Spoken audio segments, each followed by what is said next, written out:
Afternoon, everyone. Neil Clements here, and I wanted to discuss today the case for Black history in any school curriculum, where there is also a Black population in the community or not, right? So I'll start with just my little story. Obviously, I spent most of my life in school, or at least 7 years of university and 16 years of middle school or high school and junior high school because I wasn't that sharp, right? Notwithstanding, I had a pretty high IQ. Just a little bored. It's my understanding about myself. Bottom line is, that whole time, I never once received Black history education. Not once in school. Now, I digress. I had the absolute opportunity and blessing to be taught in university by Dr. William Spray, the only person with the assistance of Joseph Drummond to write any stories about Black history. And he wrote a book called The Blacks in New Brunswick. So I was very fortunate to have been exposed to his work before I was in his class. But to be in his class was, kind of a privilege, being that he was the only person who took an in-depth look at the Black history of Black New Brunswick, the history of Black New Brunswickers at the time. So my challenge and my argument being the case for Black history in any school's curriculum is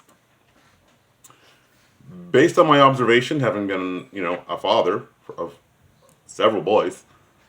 I've noted that they learn a lot at that age, at very young ages, by observation. They do what you do. That's why you're their parents and you're teaching them. And you say, do what I do, or do what I do and not what I say, or whatever. Bottom line is, our children learn by observation watching us.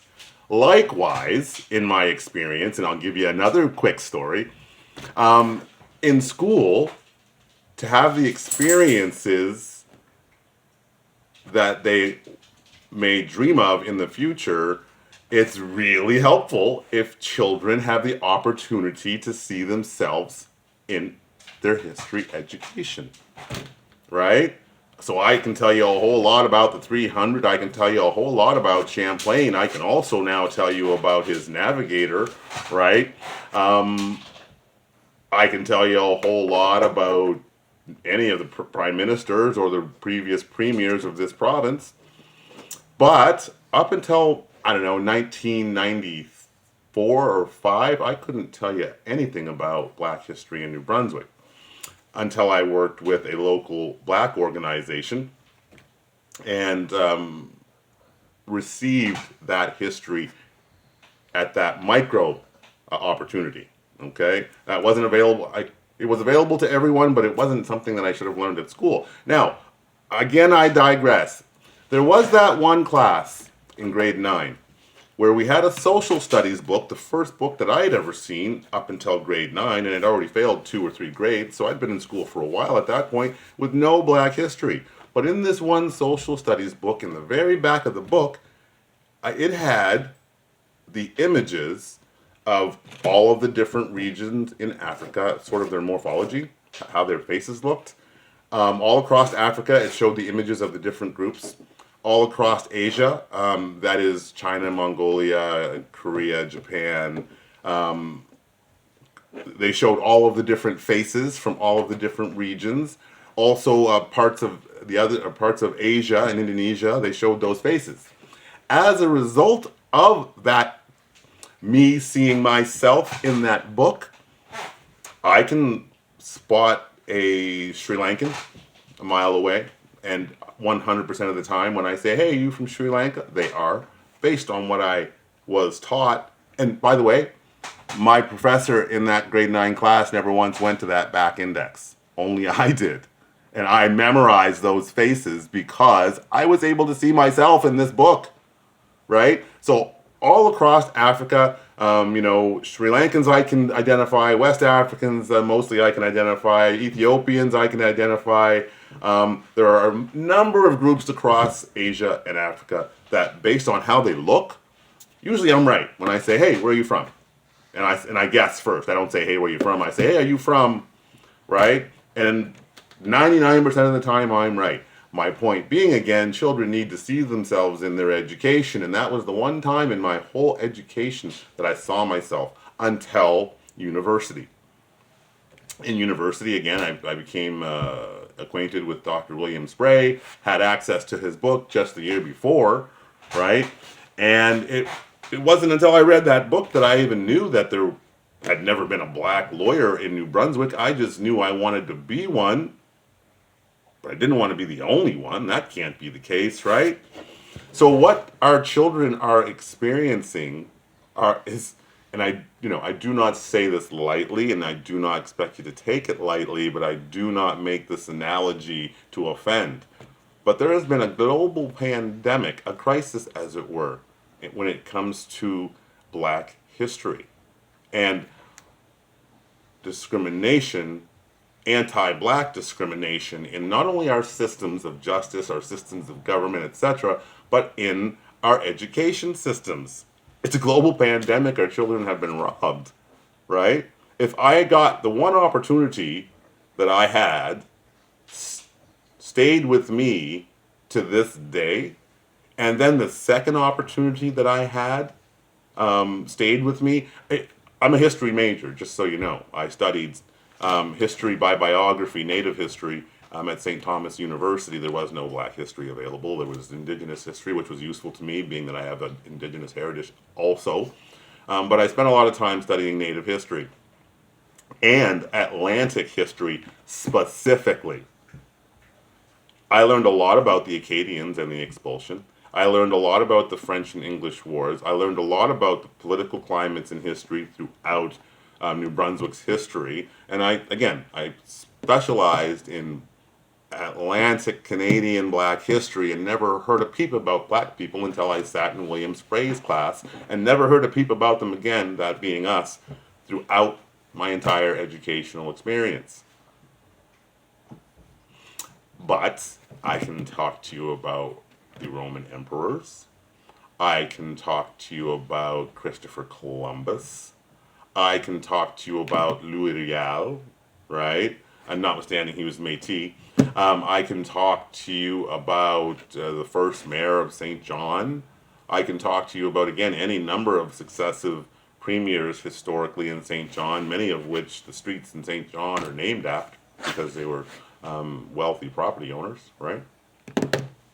But up until the early 90s, I could not speak a word of Atlantic black history. Why is that? Why is it that I've learned all of these other historic facts about New Brunswick and St. John, but I didn't know until the early 90s that I wasn't allowed to fish in the harbor? Now, that's an experience that everybody needs to hear about in the curriculum to understand our perspective, right? The official charter of St. John, New Brunswick, being a history major, I learned expelled is the wrong word.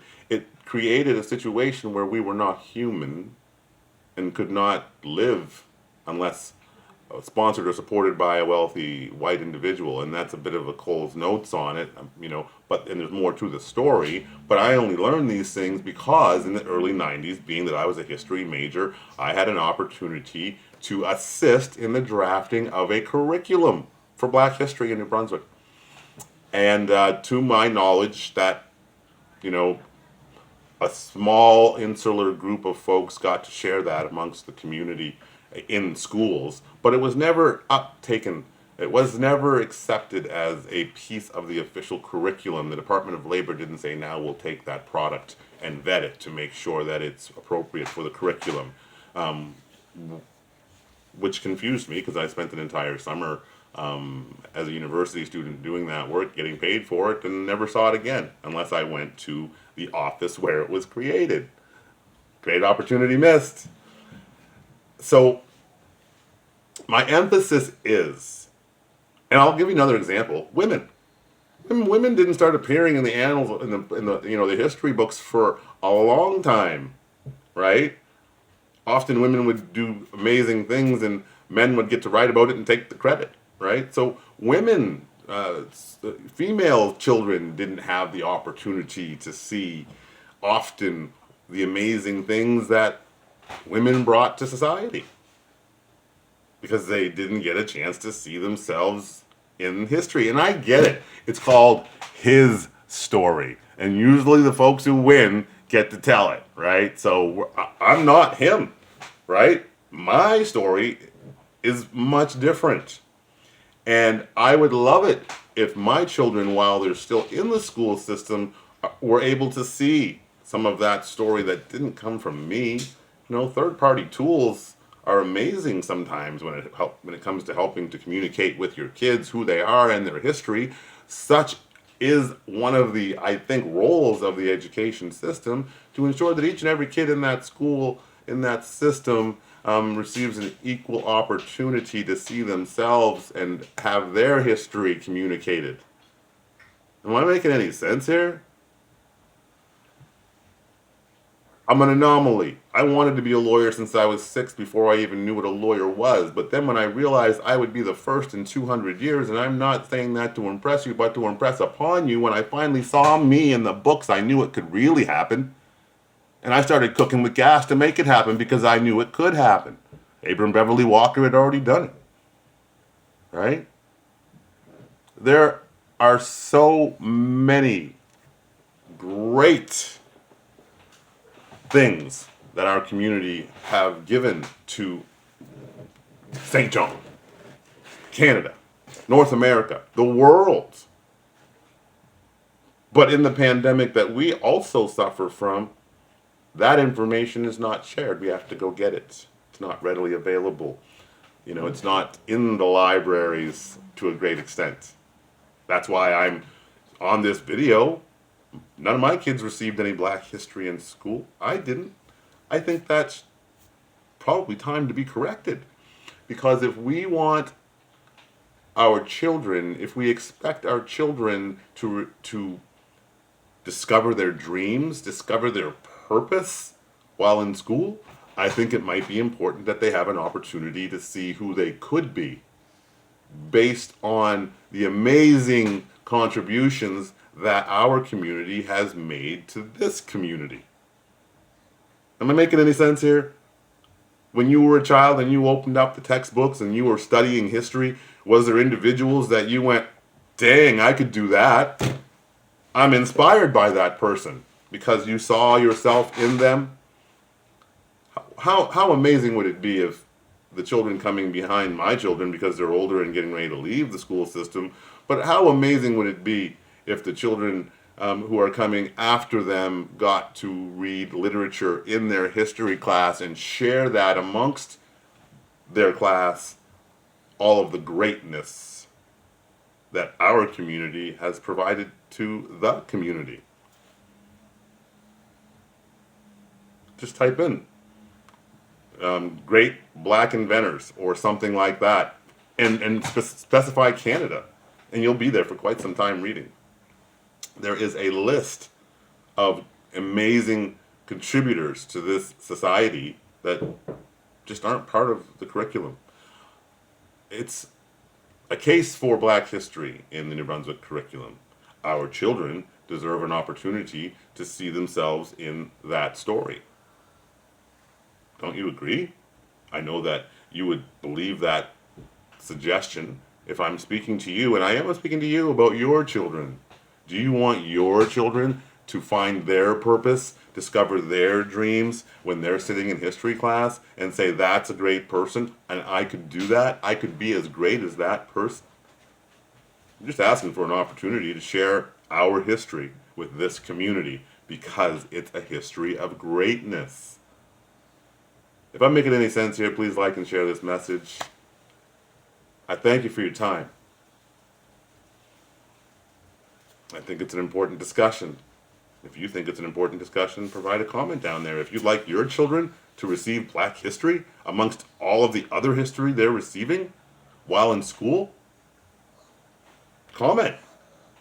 Let's start something here. Let's make that discussion happen out loud. Right? Let's make this history out loud.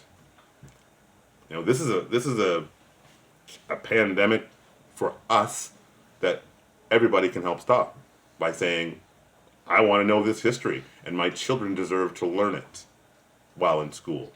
Make it a great day. Choose to win. Choose to comment about Black history in the New Brunswick curriculum if you think it's important.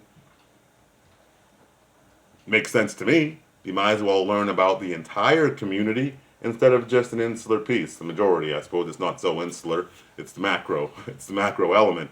But I tell you, what I learned when I was studying Black history on my own was amazing, and I think that you would enjoy it too. Make it a great day. Choose to win, and go to the library. Little card, information of the world available. A few Black history books down there for sure. Go grab one. Read that to your children as goodnight stories or as bedtime stories, because there are some amazing stories. Make it a great day, as I said, and choose to win.